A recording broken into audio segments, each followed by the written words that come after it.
Une réouverture sous conditions dès lundi, on vient de le voir, et c'est aussi le cas des musées. Cependant, si vous êtes des impatients, eh bien BX1 vous emmène dans une enquête virtuelle policière au Train World, où le jeu se déroule par vidéoconférence avec des comédiens, et tout commence par un vol de tableau.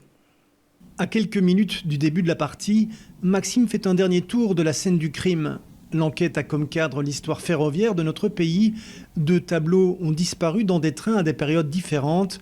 Un en 1927, l'autre en 1958. On va vite se rendre compte que les 2 disparitions sont liées.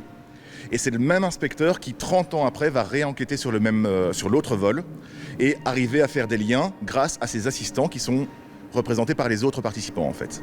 Habituellement, Maxime et Christophe organisent leur murder party chez les clients ou en extérieur dans Bruxelles. Confinement oblige, cette intrigue-ci se déroule en ligne via Zoom, logiciel de téléconférence. Les participants vont pouvoir interagir via le chat, donc on vient de leur poser une question.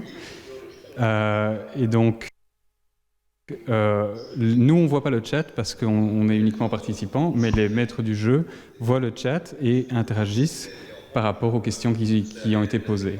4 comédiens professionnels animent l'intrigue. Ils interagissent avec des dizaines de participants durant 1h30. Un sérieux défi, en particulier pour le maître du jeu. Pour moi, ça va être de gérer non seulement le cours de l'histoire, mais aussi de pouvoir interagir directement avec ce que les autres voudront me dire. Donc de gérer 100 personnes sans en oublier une, et de pouvoir garder aussi l'action. C'est un peu une nouvelle manière de faire des événements dans un monde post-Covid-19.